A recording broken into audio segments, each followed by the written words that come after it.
I've known Pete Hegseth for more than 10 years, starting with his advocacy on behalf of veterans like himself up here on Capitol Hill, and he's been a leader, certainly in fighting for his fellow veterans here in the halls of Congress, and I think shown himself capable of leading an organization, maybe not one as big as the Department of Defense.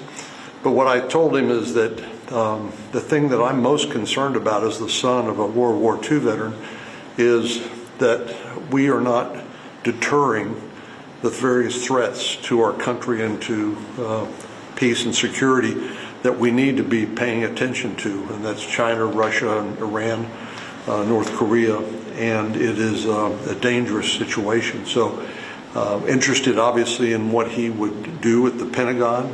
I think one thing he clearly would do is reprioritize the Pentagon on not social engineering or woke policies, but rather on war fighting and lethality and on deterrence.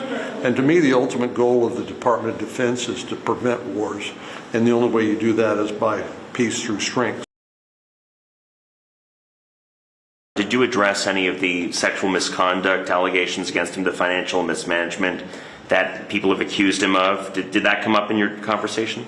Well, it did, but a lot of this has been anonymous, and I think what we will be able to do either through the background check, the FBI, or through the hearing itself is to see whether these are anonymous or whether anybody will claim responsibility. I think, as again, what I learned during the Kavanaugh hearings is that there are a lot of people who will make anonymous claims, but will not show up and be accountable for that. So I think it's important to give him a fair process, but we also need to have a process where we can get all the facts out before we have to make our decisions. He talked a little bit about that. He said basically he thought the standard ought to be the same, and if women can meet the standard, that they should be able to participate. To me, that's kind of a common sense approach.